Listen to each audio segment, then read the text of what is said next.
Welcome! We're the Lorcana twins, and we're back with another episode to go over some of the latest news about Disney Lorcana.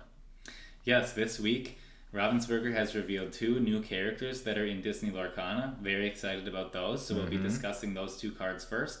And after that, we're going to review some card creations that we made ourselves as kind of just a fun exercise in seeing, what we could come up with in terms of designing a card. Right, and some of those will be for the three card types that already exist in the game right now: action, item, and character.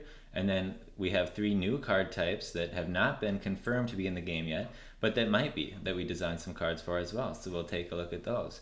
But first, let's get into that character that was revealed earlier this week. Tigger. He is subtype Wonderful Thing. He's a Storyborn and a Tigger. And he is 4/4 in the stat line for a cost of 6 in the Ruby Ink. And he has one keyword on him, Evasive. It says only characters with Evasive can challenge this character. So first of all, I was really excited to see Tigger make his way into the game because I was hoping that the characters from the 100 Acre Wood and the Winnie the Pooh franchise would be included in here, and it looks like they're going to be. And another interesting thing about Tigger, the lore amount that he's worth was concealed during the reveal, so we don't know how much he's worth. But just looking at him right away, it draws an obvious comparison to Brave Little Tailor Mickey, who is also in the Ruby Ink and costs 8 and has 4 lore and evasive. Yeah, I had hoped they would stop covering up, the lore amount so that we could just really kind of have full knowledge going forward on these card reveals. But hey, that's fine. It keeps us guessing. And he looks pretty bouncy as well. They use the word bounce quite a bit in that bottom text line there. So, he looks fun. Yep. And I think, obviously, with the evasive keyword, a lot of the characters so far, or I should say Mickey and Tigger now, they appear to have not the best combat stats, but I think that's probably because evasive, if collecting lore is the way to win the game, evasive is harder to challenge. And so with that in mind, these characters are probably more intended to be sent on quests for lore and then hoping that they are able to achieve that quest without being, taken down or challenged by opposing units. So maybe he'll have 3 lore, but I don't know. I think 2 might be more likely. My guess would be 2, just since Mickey costs 8 and gets you 4 lore. And he's presumably legendary. I feel like if this 6 cost had 3 lore, it would maybe cheapen the value of the Mickey. Right. It might make Mickey feel a little less legendary, but I don't know. In the same regard, Mickey does have a 5/5 stat line, and so far from what we've seen, there aren't any other evasive characters that have, a strength that's strong enough to take Mickey down in a challenge. So maybe that alone was enough to bump Mickey up to legendary status, and maybe Tigger will have that 3 lore because 6 is a lot to invest in a character, and there's a lot cheaper characters you could play than this that would also have 2 lore already. So maybe it will be 3. We'll just have to wait and find out. I still would guess 2, but that's just kind of my feeling, just how early you could maybe get this out to be getting 3 on an evasive character. Might be a little too aggressive. Yeah, it could get out of hand, I guess. Like, if you could just opt for this, maybe people wouldn't be as prone to running the Mickey then, because he does cost a couple extra and take a couple more turns to get online if you're getting 1 resource a turn. But yeah, we'll just have to see. Both of these would die to like a dragon fire too. So right. If the more you spend on the character, the worse it feels to lose your character to a card like that. Right. So if you could get your opponent to use like a dragon fire on Tigger, I guess, then that would clear the way for a Mickey to come in later and really start collecting even more lore. So because whether Tigger's worth 2 or 3, I know Mickey will be worth more. So we'll just have to see, but I think it's a very fun looking card. And up next we have Lady Tremaine, who was just revealed today. Not only does she have an imposing figure in front of that, artfully designed window, but she also brings with her a nice effect. Looks like when you play her, you get to return an action card from your discard to your hand. So essentially she'll let you kind of pull back something you've already used or something that got discarded and get some additional value out of it. That sounds very strong with a lot of potential. Absolutely. Yeah, I think this could have some great combo potential with a lot of different actions in the game, and so far only 2 actions have been revealed, so really I think how strong she is will depend on how strong the actions are in the colors that you're playing. So she'll be able to access anything in Emerald and then anything in your secondary ink color. So I mean, really, there's no limits other than the spells from 2 colors, whichever 2 you're using. Right, and right now there's that 1 cost Amber card that heals for 2, and then there's the Dragonfire, which costs 5 in Ruby, which banishes any character. So, right off the bat, Dragonfire sounds like one of the strongest options to get another use out of. That could be very impactful in a game. Still remains to be seen if we're capped at 10 resources per turn, in which case you'd have to play her and then add that Dragonfire to your hand and then play that the next turn, since you couldn't fit it all in one turn. But even so, it's a very powerful combo that would set you up to clear whatever threat they put down next. Yeah, if there is a cap then of let's say 10 resources per turn, then I think she'd work really well with anything that's 4 cost or less, just so you can do it all at once if you need to. And so I do think her in an Amber deck might be pretty effective as well. We've talked before about possibly a Hades deck using a bunch of Cruellas, because she's kind of an annoying minion that they might not want to get off your board. And now here's another Emerald villain that has a decent amount of health on her, so she might be a little harder to get rid of. And so also this, perhaps you could bounce back the Healing Glow and heal your Hades, keep him nice and healthy.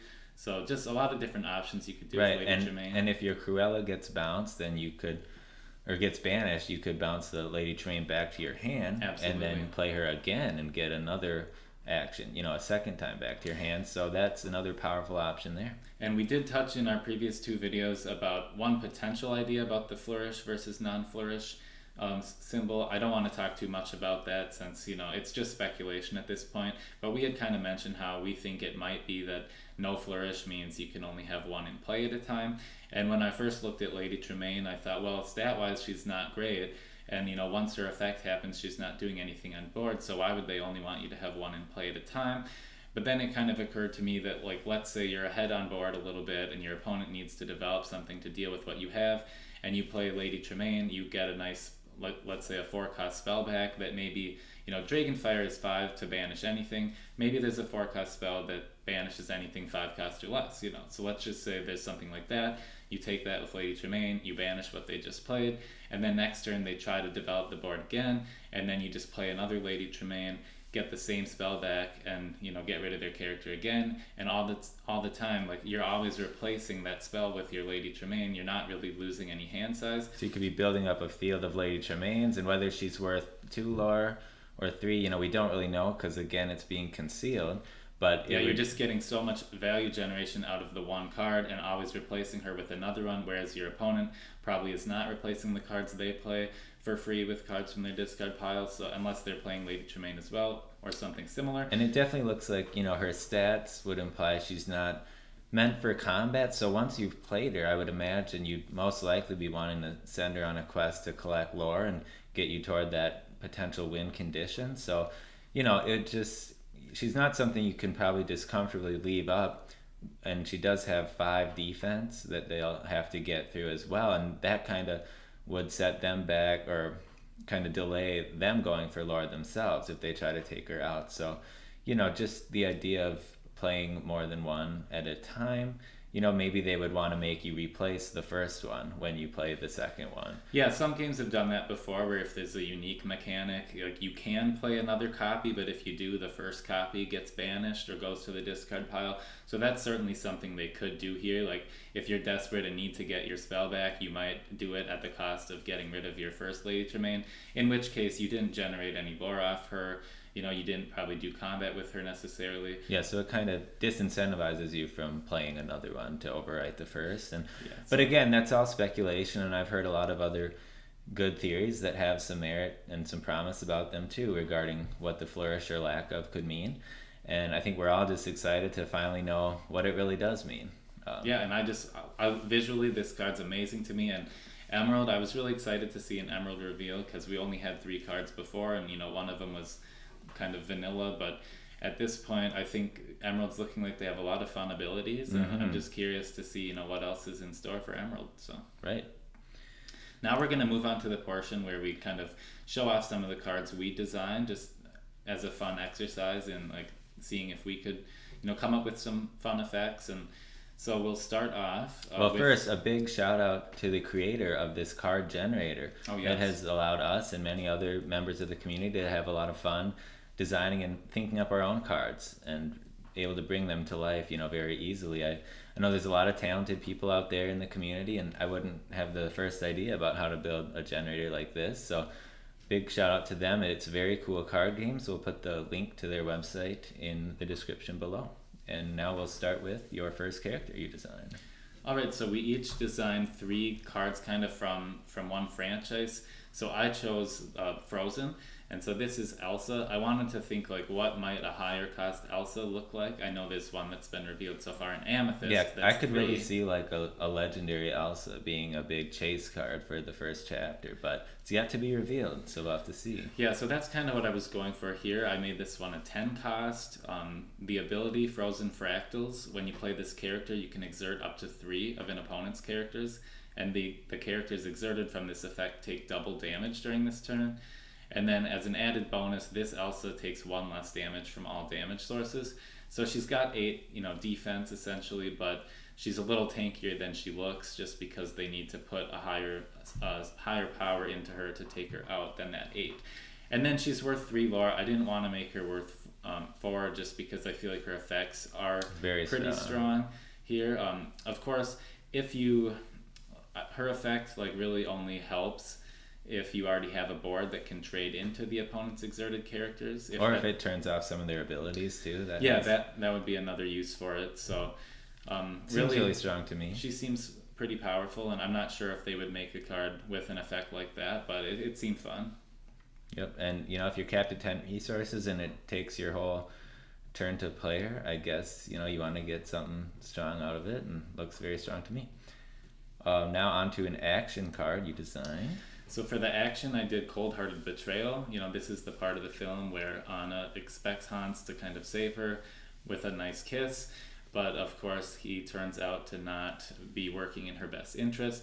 So Plot Twist is the effect, and you can take control of an opponent's character with cost 3 or less until the opponent's next turn, and the chosen character gains Rush and can challenge unexerted characters this turn.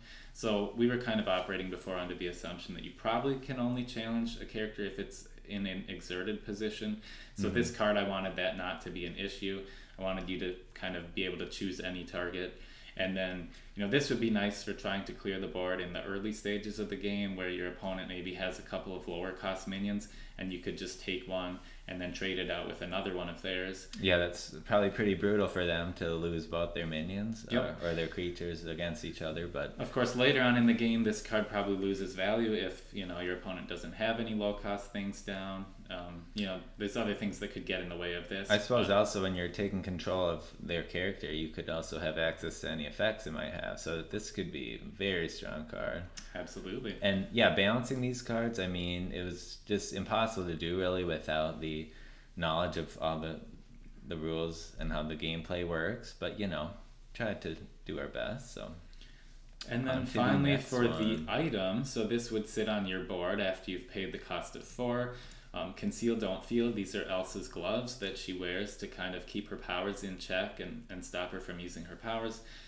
Once per turn during your turn, you may discard 1 card to choose an opponent's character, and the chosen character's abilities have no effect during this turn. That's pretty neat. So yeah, I thought this would be cool. You could, let's say they have Cruella, you could turn off her ability and then trade into her, and then you don't have to bounce one of your characters back. Or this would be really strong against Aurora because she wards everybody else except herself. So you could turn off her ability and then the rest of their characters are no longer warded, allowing you to kind of target them with other abilities as you see fit. So I did make the discarding 1 card being kind of a cost you needed to pay this once per turn, just because I think this effect could be really strong, in a lot of scenarios.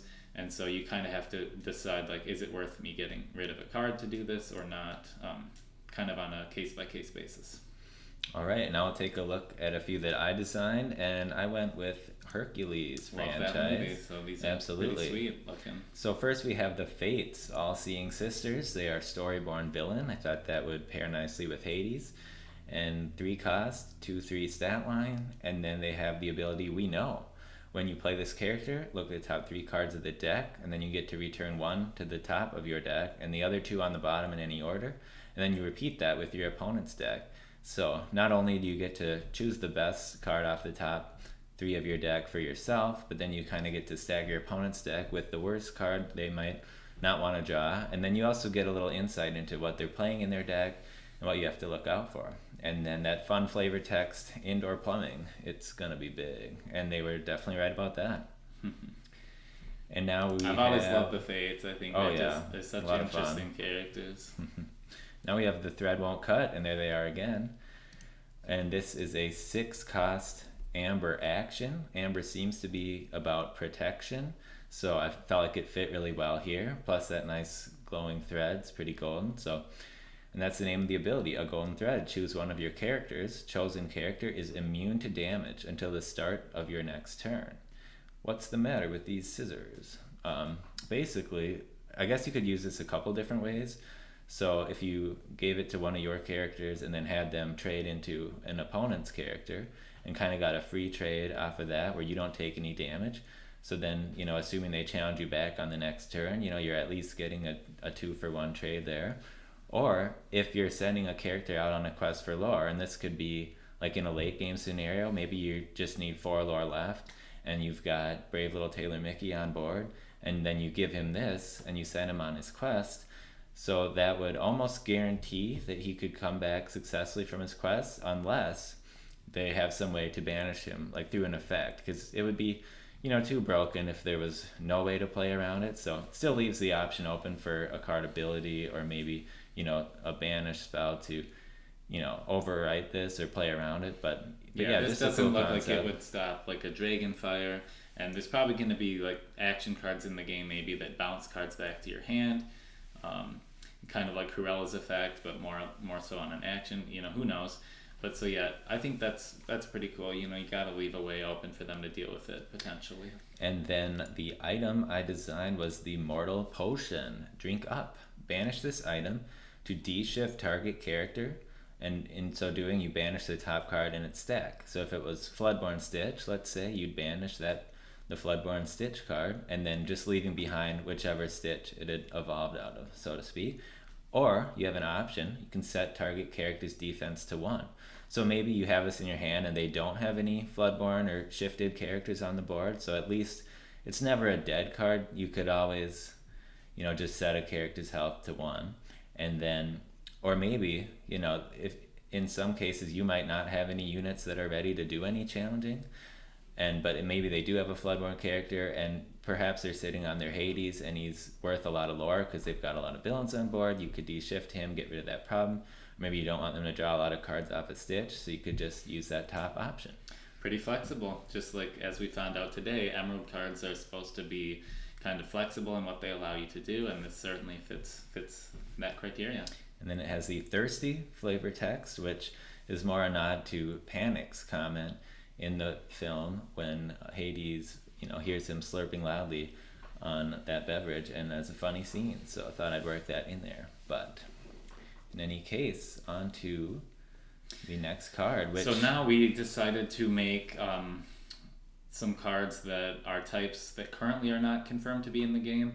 I know there's been a lot of talk in the community about locations, possibly songs, and then in our previous video we talked about a possible card type, reactions, which could be something you play on your opponent's turn, like in response to something that they do. So we made one of each of those. Yep, so here we go. We will start with the song. So for my 3 cards, I went with the Hunchback film, and so the song is Topsy Turvy. In the song they refer to that day as the day for breaking rules, and so on this card I wanted you to have a couple different options that you could do. So one, you could either make each player discard their hand and then draw cards from the bottom of their deck equal to the number of cards that were discarded. So one reason you might want to do that is if your opponent is playing a deck where they're kind of searching for things or they're sculpting their hand, then all of a sudden you could make them, put their hand on the bottom or put their hand in the discard pile and then draw off the bottom so that, they would no longer have a sculpted hand. Or you can make each character's strength and defense values swapped for the turn.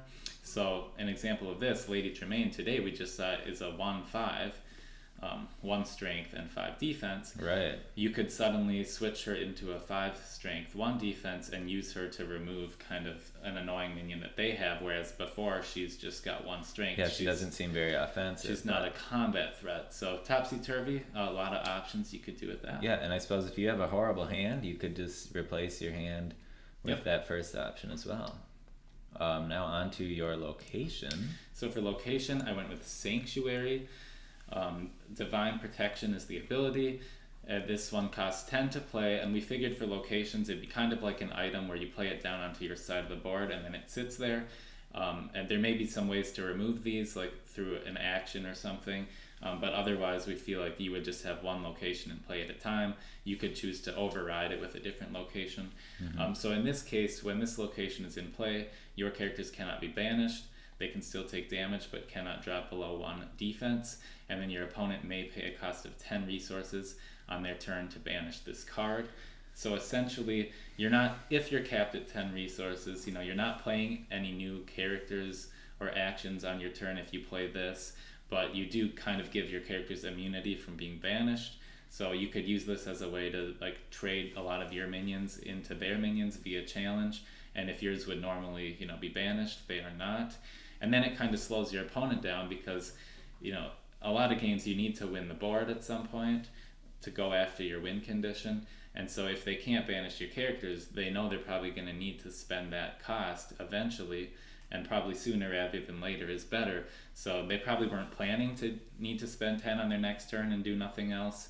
But this is kind of a way that you could kind of force their hand. So might be way too strong. Yeah, I could see this being a little bit on the busted side, just especially assuming you have to collect lore to win the game, and if none of your characters can be banished, you could just send them off to get lore. Of course, then maybe your opponent spends the 10 and goes for your characters next time, or if they have any characters left up after you were done trading them for free on the turn you played this. So I don't know, it's difficult to say, but it's a very cool looking card, and yeah, it is an expensive cost, so maybe it would be okay. Well, just difficult to say without the knowing the rules. And I love how the light is just coming through that stained glass window so nicely. Very nice.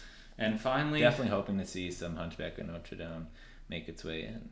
Yeah, that's one of the movies that I'm really hoping is in the first chapter that we haven't seen yet. But and then finally, this is a reaction card, an example of what that might look like. So Confining Chains is a cost of 2. Shackled, this card may only be played during your opponent's turn. After your opponent has exerted a character to challenge one of your characters, you get to cancel that challenge, and then the exerted character stays exerted. So this is like a surprise type of card.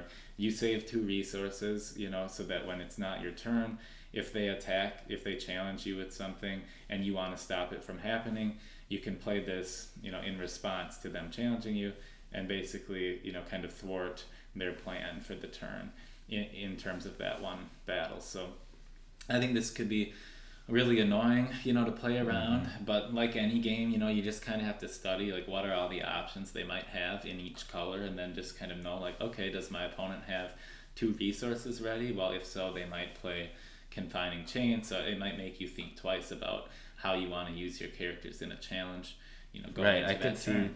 this being a big, surprise for the opponent and them not being too pleased about it, and also kind of a way to protect, maybe you exert a character to send it on a quest for lore, and then that they only have, one character on their side of the board that has enough strength to take yours out.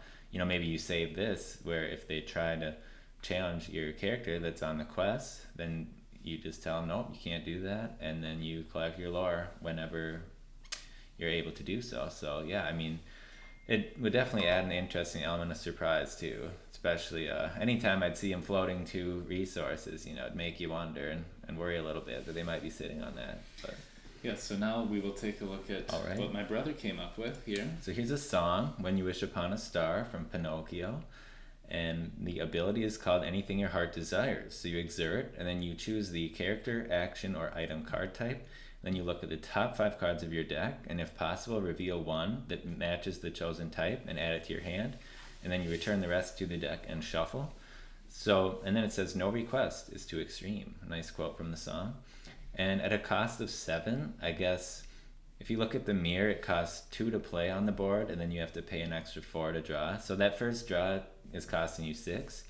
But the mirror seems a lot easier to kind of fit into your turn as you're progressing. So maybe when you have 5 resources, you could play a 3-cost character and then drop the mirror for the remaining 2. So you're not sacrificing like a ton of character board development.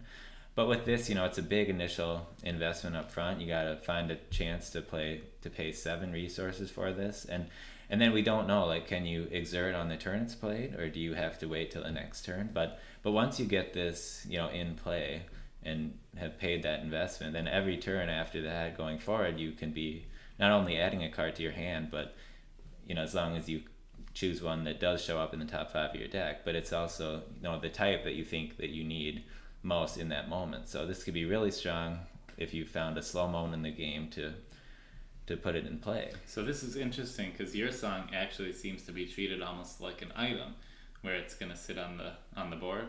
Right. Well, it's like a consistent static effect kind of that. Okay.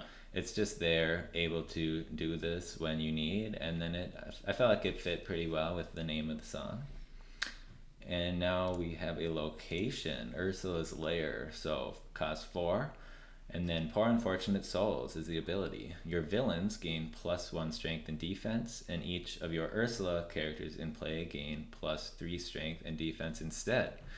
So for this, it seems like you'd be playing a deck with a lot of villains, and it'd just be, more valuable if you have a wide board full of villains, and, if you only have 1 or 2 villains on board, it probably doesn't feel worth paying for. But I guess it just depends on what your board's looking like. And of course you'd probably be playing this in an Ursula deck, and maybe you throw it in a Hades deck as well, since you're going for all villains.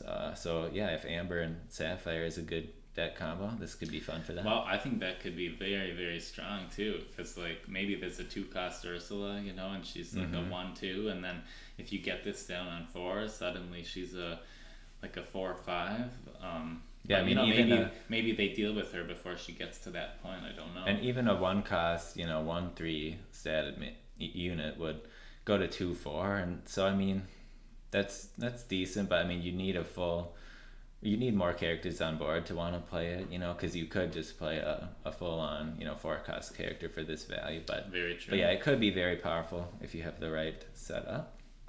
And lastly, I guess is the reactions. So here's Misdirection, sticking with that Ursula theme. Oh, that was always one of my favorite parts in the movie, where you see that she's not who she's pretending to be. So according to my ultimate design, if an opponent has challenged one of your characters, choose a new valid target for the challenge. And then the ocean will be mine, she says. So that would be a big surprise to the opponent too. Maybe they're doing a challenge that they knew they could win, and maybe it was, unfavorable to you, but then you just misdirect and send their challenge a different direction. And so maybe their unit crashes into like a really big unit you have, and then maybe the new target does not go down, but your minion actually takes out the unit they challenge with. So, that could be very impactful at the right moment. And I couldn't really help myself. I was having too much fun, so I made one more reaction. Also Ursula, Silenced. That's a scary looking expression right there. It says, after an opponent declares the use of an ability on one of their character cards, cancel that ability and negate any other effects that character has for the rest of the turn. And then the fun flavor text, it won't cost much, just your voice. So that just seemed to fit with, in other card games, there's the keyword silence, which basically shuts off their abilities. And yeah, this could be pretty strong in the right moment. But yeah, it was just a lot of fun to just work on designing some cards, seeing how that feels, and trying to tie them into kind of the story behind whatever scene or moment the card references and fit it into the game. So absolutely, yes, we really enjoy using this card maker service on very cool card games. So again, we'll have the link down below in our description section, so you can check it out if you haven't already. But yeah, which new character that was revealed this week were you more excited to see, Tigger or Lady Tremaine? And then of these card types we went over, the new ones, would you want to see reactions or locations or song cards in the game, or would you rather not? Like, let us know how you feel about that and why. Yeah, and were there any cards that we kind of designed here that really stood out to you as a potential favorite, or something you'd like to see, a version of that in the game? Like, feel free to let us know. Yep. But until the next time. Yeah, thanks very much for joining us, and we'll see you again next week. Yeah, thanks for watching. Bye. Bye.